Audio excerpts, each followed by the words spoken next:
तुझी थोर देव तू सदा बर जगण्याचं मोल ते का चरणी साकड चला चाललो आम्ही दर्शनाला गणपती बाप्पा ये साकड घाली तो गाभाऱ्यात माथा आभाळावरून राहू देर कृपा नमन तुझे मी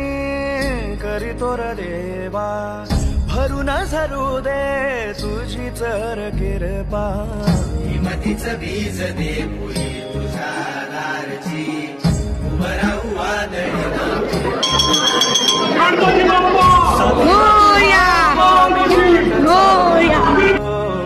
खडतर वागडी असो बाजूरची